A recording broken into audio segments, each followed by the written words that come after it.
السلام علیکم. ہماری آج تیسری کلاس ہے اور آج ہم صحابہ کی زندگیاں یہ والی کتاب اسٹارٹ کریں گے. یہ اندر فہرست آپ دیکھ سکتے ہیں کہ کتنے صحابہ کی اس کے اندر زندگیوں کے بارے میں بتایا گیا ہے،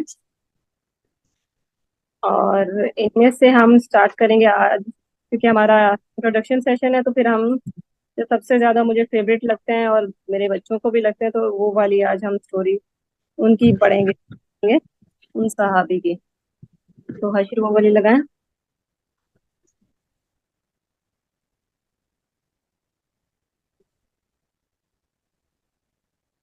حضرت عمرو بن جموح کا شمار دور جاہلیت میں یثرب کے زعما یعنی رئیس جو ہوتے تھے ان میں ہوتا تھا. وہ قبیلہ بنو سلمہ کے ہر دل عزیز سردار، مدینے کے مشہور صاحب جود و سخا اور ارباب ثروت میں سے تھے. زمانہ جاہلیت میں اشراف کی یہ امتیازی شان سمجھی جاتی تھی کہ ان میں سے ہر ایک اپنے لیے خاص طور سے الگ الگ بت اپنے گھر میں رکھتا تھا تاکہ ہر صبح و شام اس سے برکت حاصل کرے، موسم حج میں اس کی خوشنودی حاصل کرے اور اظہار عقیدت کے طور پر اس کے لیے جانور ذبح کرے، اور مصیبت اور پریشانی کی کٹھن گھڑیوں میں اس سے امان و پناہ کی درخواست کرے. اس وقت کے رواج کے مطابق عمرو بن جموح کے پاس بھی ایک بت تھا. جس کا نام منات تھا. اس کو انہوں نے بہت قیمتی اور نفیس لکڑی سے بنایا تھا. عمرو بن جموح اس سے غیر معمولی عقیدت رکھتے تھے. اس کے رکھ رکھاؤ کا بڑا اہتمام کرتے، اس کی دیکھ ریکھ کے لیے برابر فکر مند رہتے اور ہمیشہ اس کو نفیس ترین خوشبو سے معطر رکھتے. آفتاب اسلام کی شعاعیں جس وقت مبشر اول حضرت مصعب بن عمیر رضی اللہ عنہ کے ذریعے یثرب کے ایک ایک گھر پر ذو فغن ہو رہی تھی، مطلب جیسے ایمان لے کے آ رہے تھے لوگ آہستہ آہستہ مدینہ میں. عمرو بن جموح کی عمر 60 سے متجاوز یعنی 60 سے اوپر کے ہو چکے تھے وہ. اور اس وقت ان کے تینوں بیٹے معاذ رضی اللہ عنہ، خلاد رضی اللہ عنہ اور ان کے ایک ہمجولی یعنی فرینڈ معاذ بن جبل رضی اللہ عنہ ان کے ہاتھ پر مشرف با اسلام ہو چکے تھے یعنی ایمان لا چکے تھے. اس کے علاوہ تینوں بیٹوں کے ساتھ ان کی ماں ہند بھی دائرہ اسلام میں داخل ہو چکی تھی. لیکن عمرو بن جموح اس سے بالکل بے خبر تھے، مطلب ان کو پتہ ہی نہیں تھا کہ ان کے گھر میں ان کے بیٹے اور ان کی وائف ایمان لا چکے ہیں. عمرو بن جموح کی بیوی نے دیکھا کہ اہل یثرب کی بڑی اکثریت نے اسلام قبول کر لیا ہے اور ان کے شوہر اور کچھ اور لوگوں کے سوا قبائل کے جو سردار ہیں ان میں سے کوئی بھی شرک پر باقی نہیں رہا. ہند اپنے شوہر سے بہت زیادہ محبت کرتی تھی اور ان کا غیر معمولی احترام کرتی تھی، اور ان کے متعلق اس بات سے ڈرتی تھیں کہ اگر انہوں نے کفر نہیں چھوڑا اور اسی حال میں ان کو موت آ گئی تو وہ جہنم کے مستحق قرار پائیں گے.